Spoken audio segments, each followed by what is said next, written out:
Hi, I'm Gwen. I am 24 and I have been living with a desmoid tumor for the past 10 years.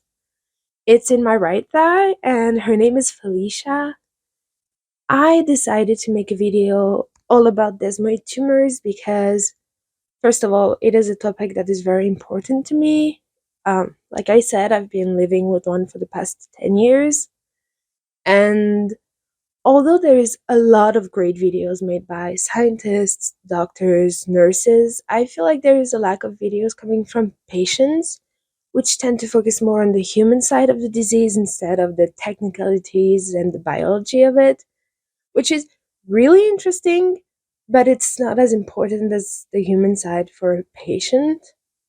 My hope is to help someone out there and to spread some knowledge and awareness about desmoid tumors. I want to make it clear that I am not a doctor, a nurse, I'm not in the medical field or a researcher. I am just a patient who has a lot of knowledge and who has compiled a lot of information from trusted sources to make an informative video, and at no point you should listen to me over your medical team. I am just a patient with a phone and a tiny microphone. I am nowhere near an expert, so please listen to your medical team.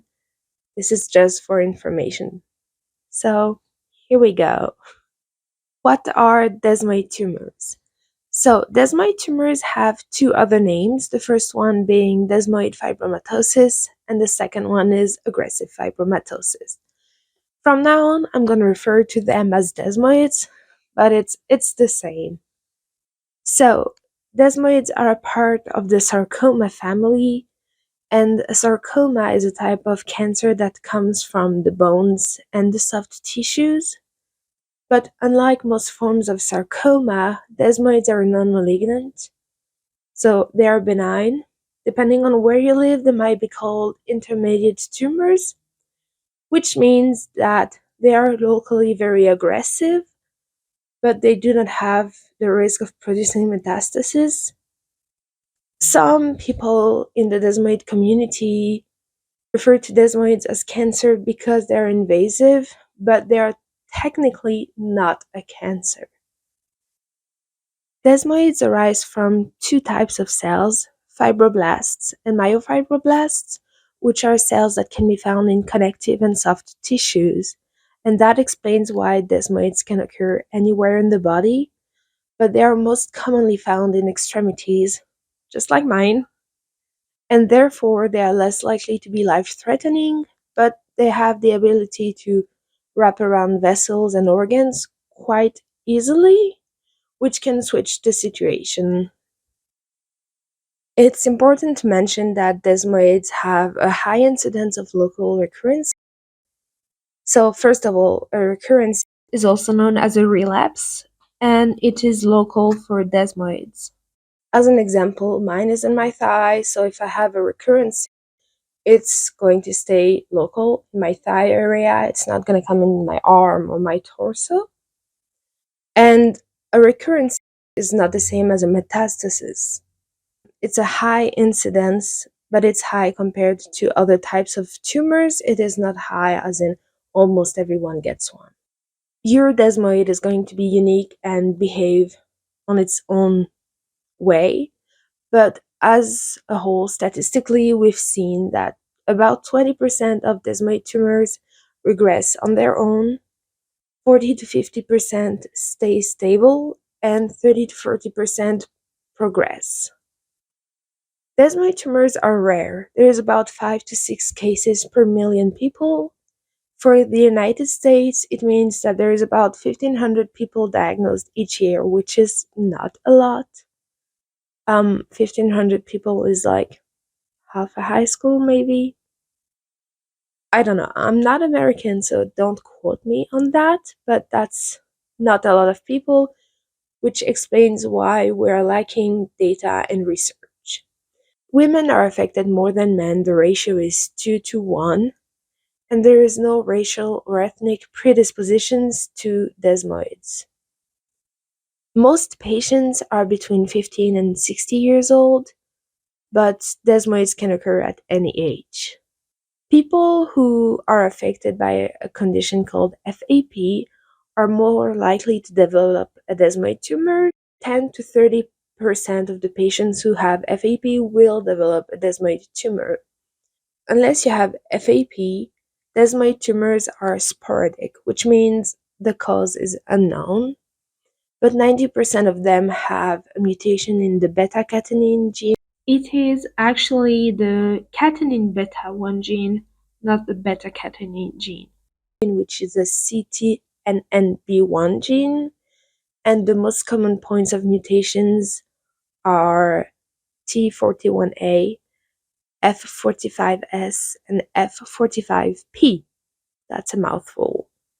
Like I said before, we need more data and more research about desmoids because since they are rare and they are not profitable, getting research and data is not as easy as it is for some other diseases. It's the same as childhood cancer. It's very difficult to have new drugs made for our disease and to have good data. So, fingers crossed it's going to change. Diagnosis. The best way to have a definitive diagnosis is to have a biopsy done. A biopsy is a small procedure that is done either under local anesthetic or under anesthesia, depending on where your tumor is located. And a sample of the tumor is taken out, sent to a pathologist who will determine what the tumor is. So, in this case, is it a desmoid or something else? You could also have a mutational analysis done. It is not needed. I think it's great for research purposes, but it can be expensive depending on where you live. I'm looking at you, United States, you are out of control. Technically, you could have either an ultrasound, a CAT scan, or an MRI scan done, but it is not recommended to have those done as a diagnosis tool because they're not as precise as a biopsy. They're more recommended for surveillance to see how your tumor progresses. Course of action. So, as of right now, there is no standard protocol of treatment for desmoid tumors, but progress is on its way, which is great. Before I talk about the treatments you could get, I want to mention a new drug called Nirogacestat. It's a gamma secretase inhibitor. The phase 3 trial ended in August 2020, and it is currently being reviewed by the FDA for a final decision on whether it is approved or not. The FDA has until August 2023 to give its final decision, and if it is approved, it would be the first ever treatment made specifically for desmoids, which is huge. So I'll keep you updated on that, on the decision, but fingers crossed, touching wood, that it is approved. It would be a huge step in the right direction for us.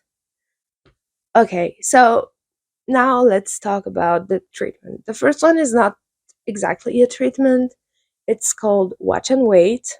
It's the first line of treatment normally for desmoids. It's basically getting scans every 6 weeks, 3 months. It depends on the location and where you are in the world. The results will tell you in which category your desmoid is falling, whether it's regressing, stable, or progressing.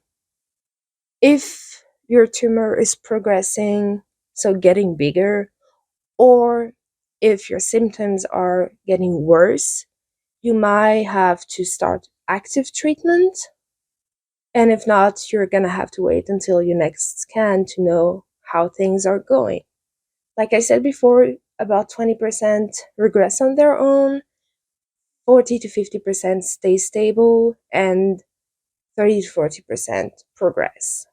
Watch and wait is physically not very bothering for most patients. There is no pain involved in MRIs or CAT scans, but mentally, it's quite complicated because your life basically depends on the result of the scans. So you might develop some anxiety related to scans, which is quite common.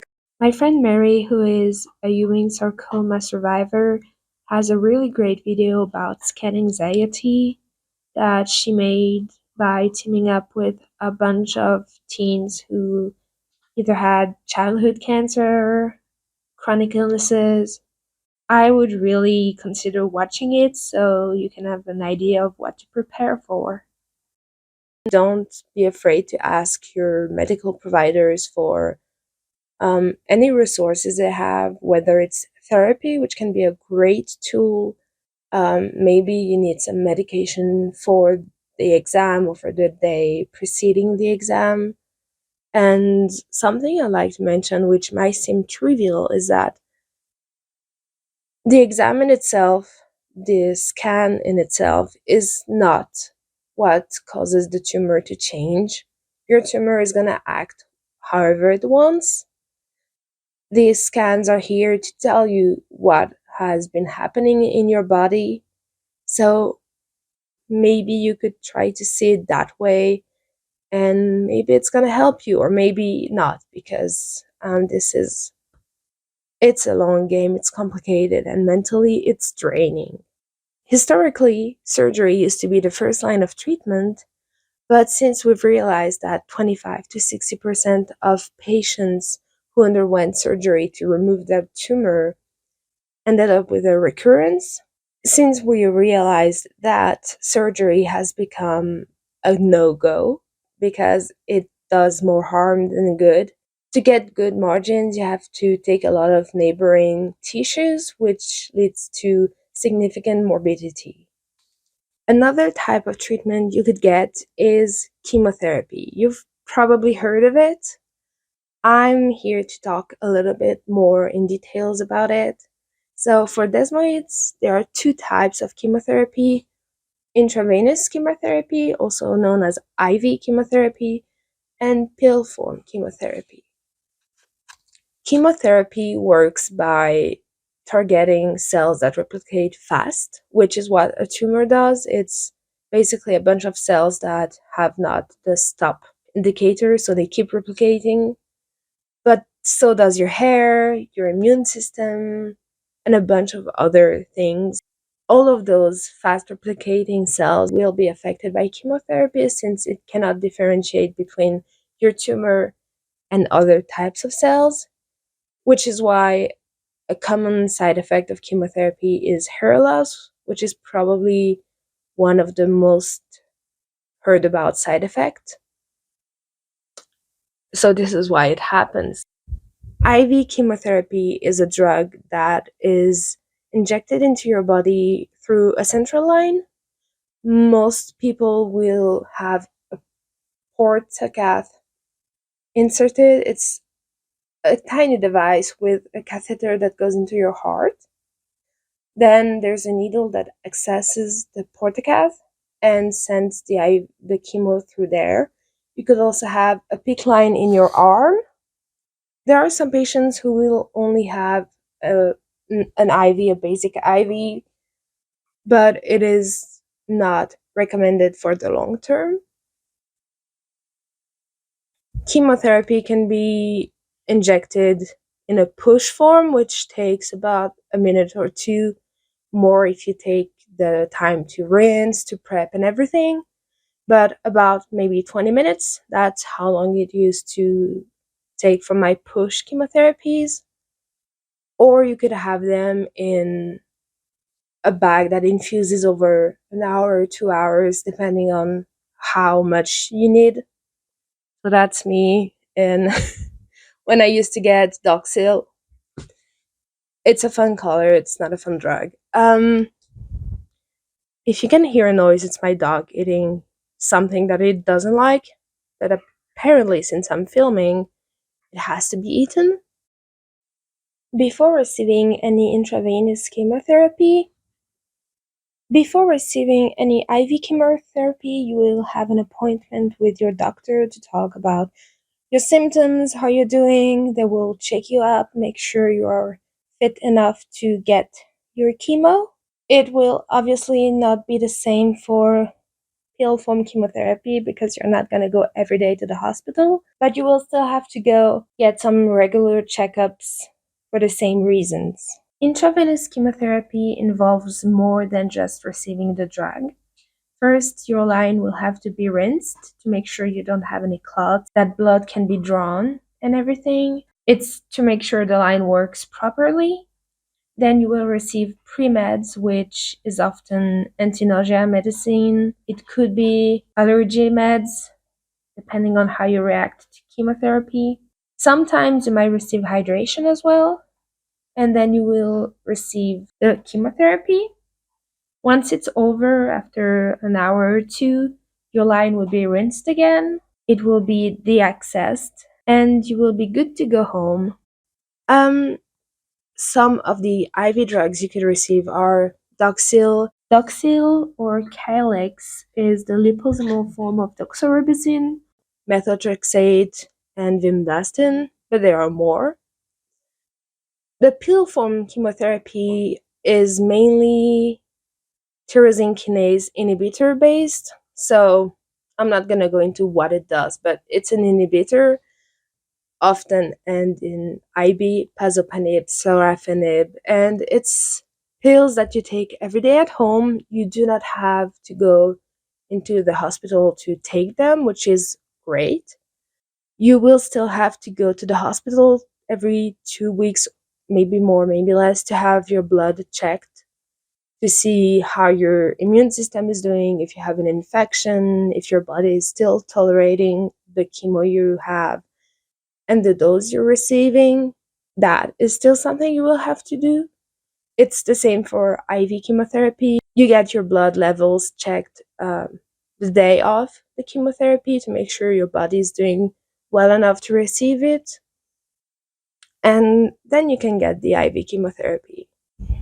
Some common side effects of chemotherapy are fatigue, nausea, vomiting, being unable to keep any food down, hence the nausea and the vomiting, not being able to eat, weight loss, or weight gain, depending on what meds you get. A side effect that can be common with chemotherapy is your blood levels being off. It means your platelets might be low and you might need a transfusion. Your white blood count could be low or elevated if you have an infection. It could lead to having to skip a week of chemotherapy or receiving some form of blood product to make sure you are good. It is less common for desmoid patients because we receive a lower dosage than people who have cancer, but it is not impossible either. Something that can occur with chemotherapy is, since your body is fighting so hard, you could lose enough weight that you will need either supplements, which are bottles to drink that have calories that your body needs to fight the chemotherapy, or you might need a feeding tube. It could be an NG tube, nasogastric feeding tube, or just a gastric tube, which is a tube inserted into your stomach. It's basically a hole and a button that you can connect fits to. As a desmoid patient, you are less likely to need a feeding tube because we get dosages that are lower than people who have cancer, but it's not impossible either. So, just an FYI. There's fatigue. Like I said, your body is fighting.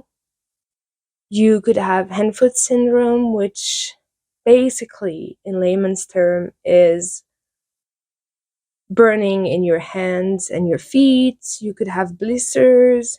It's quite annoying, quite painful, but there are some things that can be done. Something that can be really great and cheap for hand-foot syndrome is cold water bath, either really cold water or with some ice cubes in it. It's not great when you have to do them at 4 a.m., but it does the trick for the most part. It's not gonna make the blisters go away, but the burning sensation is gonna calm down. You could have insomnia. There's a lot of side effects, and they will be explained to you before you receive any treatment so you can be prepared. Once again, your oncology center and your medical providers have a lot of resources for you that you can ask for. It can be pain relief, it can be mouthwash for mucositis, or things like that. Chemotherapy is a long game. It doesn't take a week or two.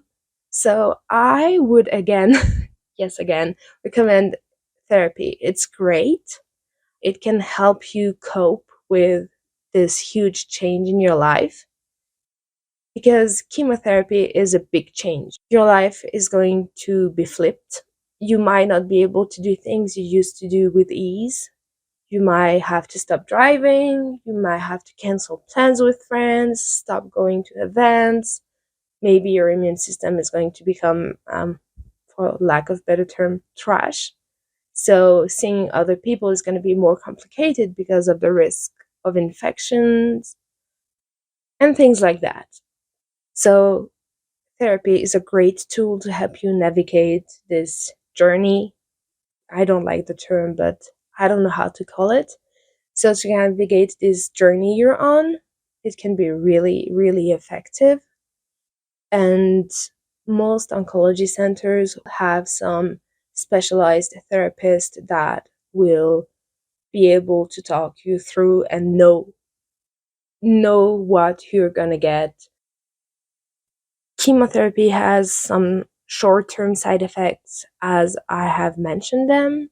Long-term side effects from chemotherapy can include bone conditions, organ conditions such as arrhythmia, heart disease, a decreased lung capacity, inflammation of the lungs.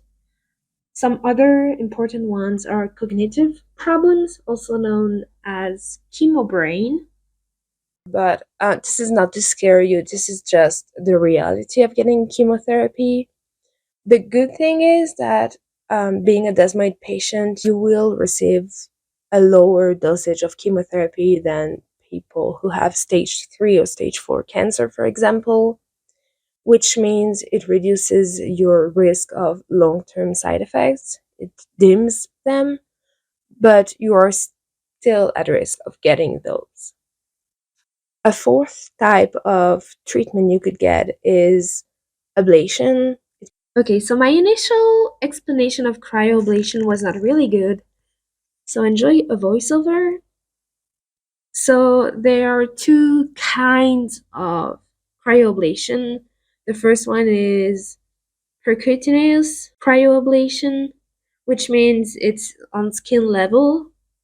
And for this one, you will likely have the specific area numbed by a needle or by a numbing spray. If your tumor is deeper in your body, you are likely to have to go under anesthesia. And afterwards, once you are asleep, care team will position you in the best way possible for them to treat your tumor. You will be monitored all the way through the procedure. During the cryoablation, a surgeon uses a needle-like hollow applicator. It's called a cryoprobe, and the cryoprobe contains and circulates extremely cold gas, which will freeze the tumor, which will be repeated a bunch of times in order to kill the cells and over time kill the entire tumor. There are risks and benefits to this procedure, obviously. It is generally associated with fewer side effects and less scarring than surgery. It's also easier to recover from, and it is safer with lower chances of infections. But if there are benefits, there are also risks or complications. The most common ones are bleeding, damage to surrounding structures, infection from any opening in the skin where the probes were. You could have fluid collection in surrounding areas, nerve damage leading to weakness or numbness. Or on the other side, you can have nerve damage that could lead to hypersensitivity. And obviously, if you go under anesthesia, it comes with its own complications that can include trouble waking up or nausea. Another emerging technique is HIFU, which stands for High Intensity Focused Ultrasound. It basically uses ultrasound waves to kill the cells that make up your tumor. Both HIFU and cryoablation are emerging techniques, which means we do not have as much data for the long term side effects or long term prognosis. But hopefully, we will get some more data, and it's something to keep your eyes on. The last type of treatment you could get is radiation therapy. So, radiation therapy uses a beam of radiation to focus on the tumor and kill the cells. Radiation therapy can be done externally or internally. Externally, it's with a machine that shoots a beam of X rays or protons if you are doing proton therapy. Internally, it's placed in your tumor, stays there for a while, and is taken out later on. Both cases are toxic, obviously. It starts by having dots tattooed on your body so that the technicians can calibrate the machine via the dots. And you basically lay on a table and the machine does all the work. The machine will send the beam straight to your tumor. It's going to be precise enough that it's not going to affect surrounding tissues, but obviously everything that's in the path of the beam, so often it's muscle, but also obviously the skin, will be affected. It takes a few minutes. It's something that is done daily for a couple weeks to a handful of weeks. It depends on how your tumor has been responding to treatments and other data that your team has. They will discuss it together, come up with a plan, and you will have to go every day to the radiation center.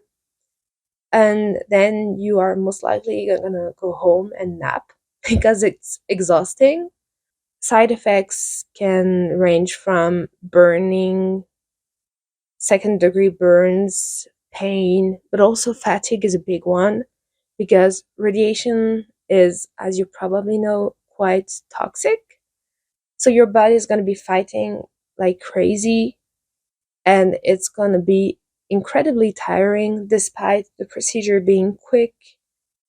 It is generally not recommended because, as I've mentioned, radiation is toxic and it affects more than just the tumor.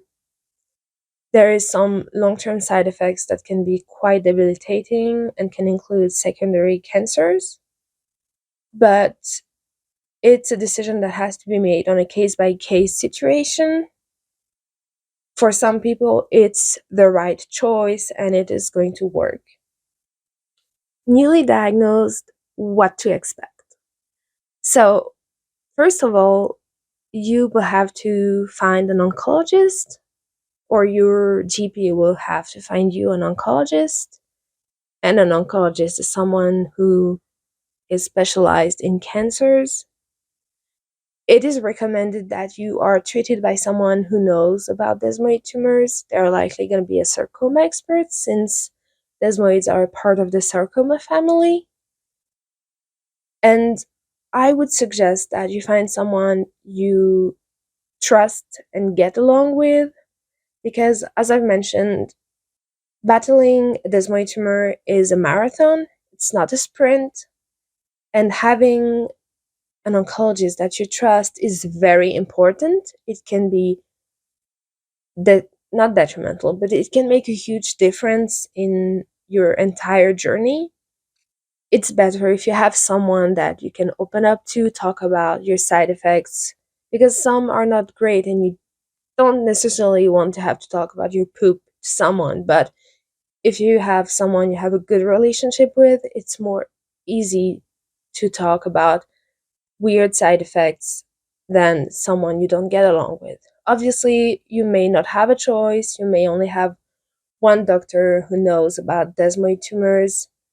But if you can, try to find someone you match with. It's gonna make a huge difference. Shout out to my pediatric oncologist for getting me through years of treatments and a really, really tough surgery that failed. And shout out to my current oncologist who got me through treatments and through a pandemic. And yeah, they're the MVPs. I am really lucky to have such amazing oncologists. First, there is going to be a lot of information and a lot of emotions. It's going to be overwhelming because becoming a patient is like getting a second job, except you don't get paid, you actually pay them for that job. There is going to be a lot of self advocacy needed because sometimes you could have a dodgy medical provider that will not be great, that will not fully listen to you. And the thing is, they're the expert in desmoids, but you know your body best. Therefore, if you think something is wrong, get it checked. Don't be afraid to fight for it. And it's better to be safe than sorry. It's better to prevent than to have to treat, you know? So don't hesitate to self advocate. It's annoying that sometimes it's something you have to do, but hey, it's not the perfect world, so we do what we have to do. Something else that is really important is to take care of yourself, especially if you have a family. It's very easy to be like, I have to do X, Y, and Z because I have kids and this has to be done. But if you do not take care of yourself, you're not going to be able to take care of your family in the long term. Like I've mentioned, battling a desmoid is a marathon, it's not a sprint, and you cannot run a marathon if you do not take care of yourself. That's the thing. You have to hydrate, you have to take some time for yourself, time to process your emotions. That's really important. I think it's often overlooked by professionals, but again, therapy. Take the time to go to therapy. It's going to be great. Take all the help you can get. Find some hacks that make your life easier because some days you're going to be tired as heck and you're going to want to sleep all day. I know that if you have kids, it's not as easy to do, but if you can make your life easier, do it. It's also likely that there is going to be a lot of frustration because obviously, if there is something wrong with your body, you want it to be fixed as soon as possible. And sometimes that's just not how it works with desmoids. And you're going to be frustrated because you'd like something to work and it's not working, or you want to do something and you cannot do it. So it's it's a long game and it's not a fun game. If you receive IV chemotherapy, I would suggest taking something to keep you occupied because you're going to be there for a good 2 hours at least. So, a book, a movie, or even work would be great. You could also take an eye mask, some music, and rest. I used to take naps every single time because I was tired from traveling to the hospital. A coloring book is great because if you have brain fog, it doesn't require too much brain power and it's a lot of fun. Okay, where to find help? That's an important one. I'm not talking about medical help because that's your medical team, your providers. They're the ones who are going to be able to help you with that. I'm talking more about support and hacks, tips, however you want to call them. Um, there is a DTRF, which stands for the Desmoid Tumor Research Foundation. They have a great website with a bunch of information that is very accessible. It's not all medical science language. It's very, very easy to understand, but it goes into detail. They have a bunch of resources, and also they have a lot of news about what's happening in the desmoid community. They also have a bunch of events every year. There is a day in September, because September is Desmoid Tumor Awareness Month, as well as Childhood Cancer Awareness Month. And they have a 5K, they have virtual events. It's really great. They have a Facebook page as well. And now that I'm mentioning Facebook, there's a group not related to the DTRF called Desmoidian. And it's a nice group of people from all around the world who you can talk to, get advice from. You can also always ask for their stories and things like that. It's a great tool that you can absolutely use. Another place where you can find some great help is Instagram. There is a lovely community of desmoid fighters. I'm going to put a bunch of pages here and down in the description of people who shared their journey or who are open about the fact that they have a desmoid. And sometimes it's just really nice to find someone who has a desmoid in the same spot as you, or who lives near you, that you can meet up with, someone who's in the same stage as you are or a few steps ahead of you and can guide you through your journey. That's pretty neat. All those people are really nice. Don't be afraid to message them. You do not have to share your journey online. You can be anonymous and just talk to them, you know. um I would also suggest to follow No Grief Tourists Allowed. Kelly has a great page going on. And The Cancer Patient is another page that has a bunch of memes and stuff. It's nice to sometimes be able to laugh about what's going on in your life. So that's two pages I would recommend. Something else that is really cool is, well, cool is not the right term, I guess, but something that is really neat is support groups. I know most oncology centers have them, especially if you're a teen or an AYA, so adolescent and young adults. Finding people who are your age or in the same age range, it's really nice, because it can be very isolating to receive chemo and be surrounded by people who are in the 50s, 60s. I mean, I went through that, and although people are really nice and everything, finding someone who's your age makes things a little bit easier.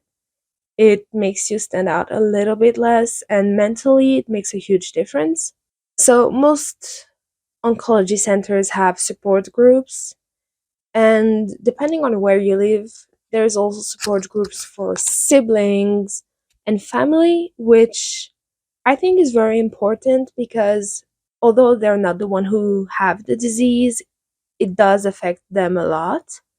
And I know, for example, for kids who have cancer, their siblings tend to be a little bit overlooked because, well, one kid is fighting for their life. So it's the priority for the entire family. And I know support groups where they can be kids just for a few hours is a huge relief. And for parents, meeting with other parents and being able to share their story and talk about their feelings with people who will understand them is also really nice, and it helps a lot. If you're a teen, or if your kid has a desmoid, you may be able to find some camps that are for kids with a disease. I know I'm from Europe, and where I live, it's not as common. I don't think that where I live there is something like that, but sometimes you can find activities for a day by an association or whatever. But there are some groups out there. There are some camps that exist for kids who have a disease. It doesn't have to necessarily be a tumor, it can be CF, it can be liver disease, whatever. um, it's great because they get to be kids in an environment that is safe because there are nurses around, there are doctors.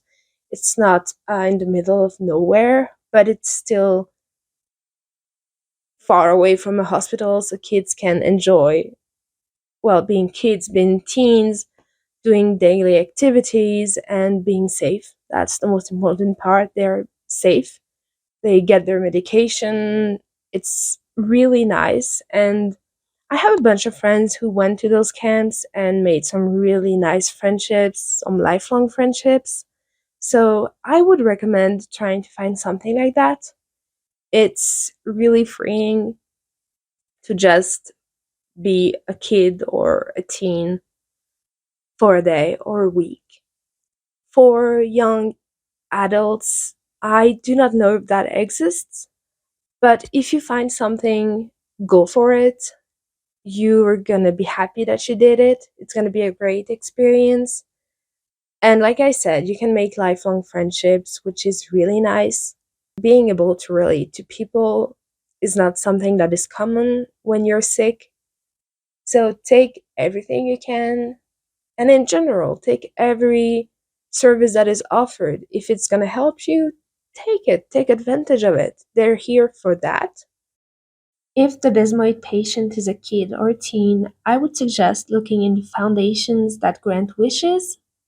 The bigger ones might not accept you because they tend to focus more on terminal illnesses and cancers, but some smaller ones might actually be very happy to grant you a wish.